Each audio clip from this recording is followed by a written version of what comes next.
Have you ever been in the middle of a conversation and suddenly your mind just goes blank, like 1 second you're talking, maybe even enjoying it, and the next there's this awkward silence hanging in the air, and you can literally feel your confidence slipping away? What if I told you? It's not because you're boring. It's not because you're bad at talking. It's because no one ever taught you how to think while speaking. And in this video, I'm going to show you exactly how to never run out of things to say, using 10 powerful, timeless suggestions inspired by Marcus Aurelius himself. But before we dive in, do me a quick favor.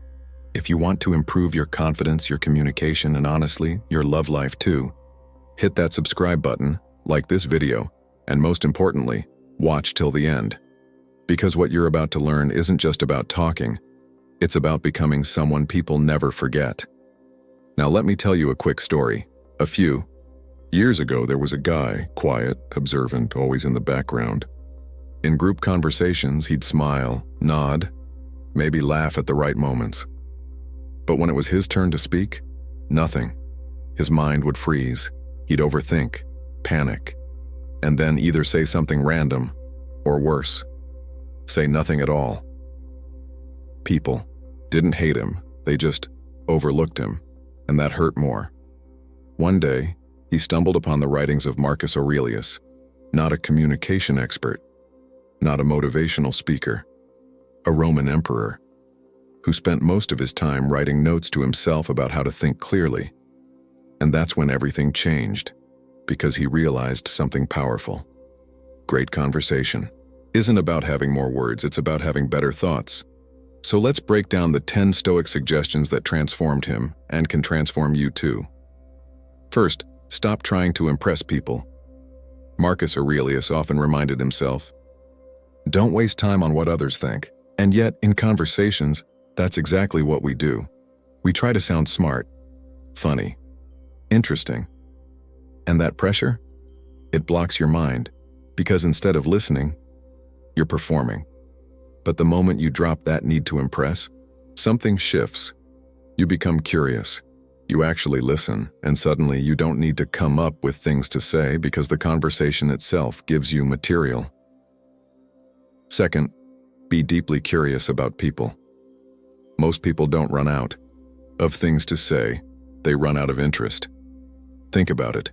When you're genuinely curious about someone, how they think, what they feel, why they do what they do, questions come naturally, and questions are the fuel of endless conversation.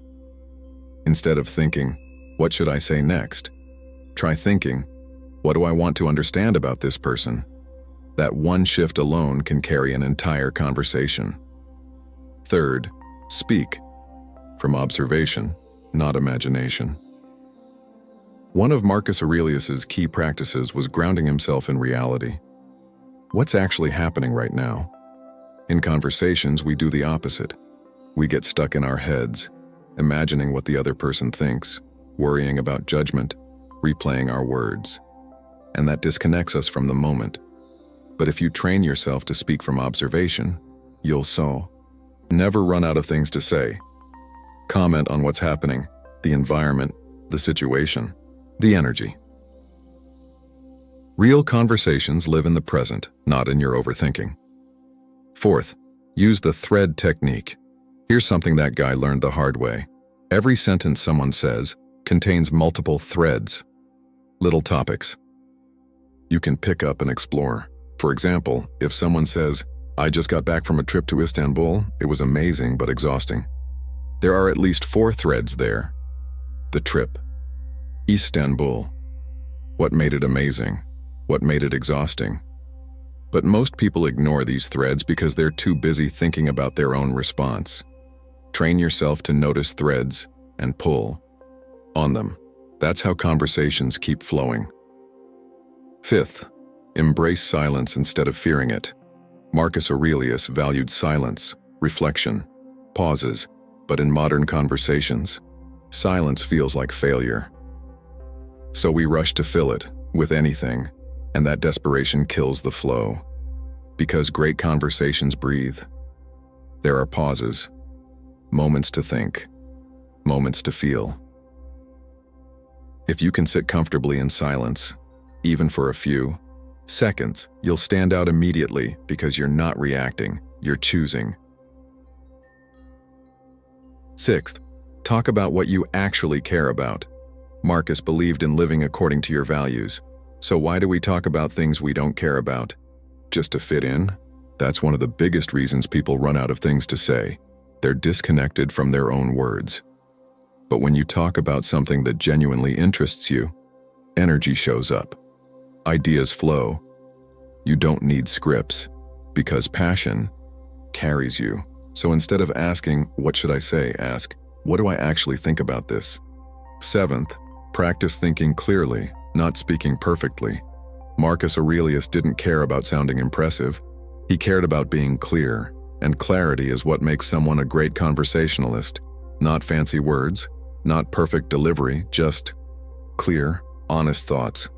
If you focus on expressing one simple idea at a time, you'll never feel overwhelmed, because you're not trying to be perfect. You're trying to be understood. Eighth, detach from the outcome. This one changes everything. Most people go into conversations with an agenda. I want them to like me. I want this to go well. I don't want to mess up. And that attachment creates pressure. But Marcus taught detachment. Do your part, speak honestly, stay present, and let the rest go. Because the more you try to control the outcome, more you lose control of yourself. Ninth, turn every conversation into a learning opportunity. Marcus Aurelius saw every experience as something to learn from, even difficult people, even awkward moments. So instead of judging yourself after a conversation, reflect on it. What worked? What didn't? What did you learn about people? What did you learn about yourself? This mindset removes fear, because now even a bad conversation has value. And when you're not afraid of failure, you speak more freely. 10th, and this might be the most important, build your inner world. Because here's the truth, no one tells you. If your mind is empty, your words will be too. Marcus Aurelius spent hours writing, reflecting, thinking deeply about life. That's why his words had weight. That's why people listened. If you want to never run out of things to say, you need something to say. Read, think, observe, reflect, develop opinions, understand people. Because conversation is just the expression of your inner world, and the richer that world becomes, the more effortlessly you'll speak. Now let's go back to that guy. He didn't become the loudest person in the room. He didn't turn into some extroverted machine. But something subtle changed. He stopped forcing conversations and started experiencing them. He listened more, thought clearly, spoke simply, and strangely enough, people started coming to him because in a world full of noise, clarity feels rare.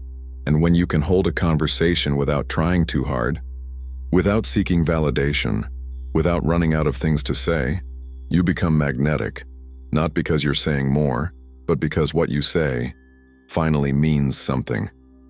So the next time you find yourself in a conversation, and that old fear starts creeping in, remember this: you don't need more words, you need better awareness, better thinking, better presence, and everything else will follow. With that said, thanks for watching, and until next time.